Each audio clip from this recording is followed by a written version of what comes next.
500,000 of additional Pfizer doses came today from Singapore.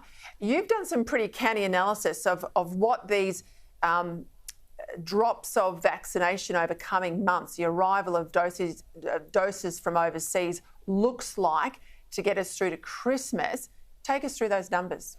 It's just extraordinary, Peter. Basically, we've had 19 million doses so far, which is about 10 million AstraZeneca, 9 million Pfizer. And in the last 3 months of the year, October, November, December, we're going to have 27 million Pfizer coming and 9 million Moderna. So twice the number we've done so far in 3 months. So imagine how much better a position Scott Morrison would be in politically and the nation would be in terms of the lockdowns if they had have come in this quarter, in the June to September quarter. Mm-hmm. So that's pretty unfortunate for the PM, and I think it explains why he's hitting the phones pretty hard to try and get doses from elsewhere before those orders come at the start of October. You got 4.3 million coming in September as well. And you've seen in New South Wales where there's basically a crisis, even in those hotspot LGAs, they've been made to space out their doses of Pfizer 8 weeks. And so that's the cause of some consternation and sort of highlights the problem with supply at the moment. So the good news is it's coming. The good news is they're already planning for boosters next year. But the bad news is it's almost coming to, well, it's certainly coming too late in terms of these lockdowns and so forth. He'll be banking on, though, mate.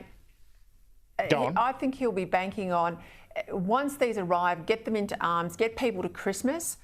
You know, the country shuts down generally in January, and he will be hoping, a bit like last year, I mean, I think even Victorians forgot about COVID over January. He will be hoping that people will forget about COVID, they'll forget about the messy rollout, they'll be safe come Australia Day when you know everything winds up again. And of course, that's when he starts thinking about calling an election. Now, I don't think it'll be then. I think it'll be likely to be May, but he needs to clear the decks this side of Christmas, doesn't he?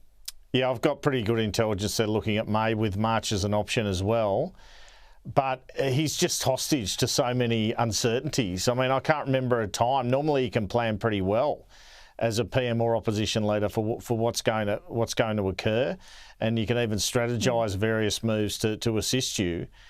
He's not. I mean, I think Christmas is a good thing for you to raise, because the mood of people at Christmas could have a big determination on how it comes together. Oh, absolutely. And there's every indication there'll be state border closures at Christmas unless there's outbreaks in those other states, and people are going to be annoyed about that. What if there have to be local lockdowns in various regional centres because they don't have the hospital system? What if, I almost don't want to say this out loud, southwestern Sydney is so bad that particular area, or western Sydney, still has to be locked down while the rest of Sydney roams free? So there's all those. And in fact, what if there are outbreaks in WA and Queensland and they're premiers who like a lockdown? And that has to occur, and that populace gets really annoyed. So, but you're right. What you say he is hoping for is exactly what he's hoping for. He's hoping people forget that the vaccine happens, that we all breathe a sigh of relief, that they look at the other guy and say, well, is he really up to it? This guy's experienced, and they vote for him. But I'll tell you what, at the start of June, I thought Scott Morrison was increasing his majority by 5 or 6 seats, Peter. Now I reckon he'd be happy with a hung parliament victory, frankly. Well, and look at the seats, look at the states where the seats that matter. You know, New South Wales, he's got a hold, but he's got a positive relationship with Gladys Berejiklian. Queensland's tough ask. He's got a difficult relationship with the Premier there, and she's a lockdown Premier. WA's the same, and it's annihilation there for the Liberal Party at a state level. And obviously Victoria is difficult. And I don't think any of those 3 aforementioned Labor states are going to get a bend over backwards to help Scott Morrison. So I think it's going to be a very, very interesting lead up to the campaign, and I'm with you. I'll put my money on May. Angela Clennell, thank you for your time.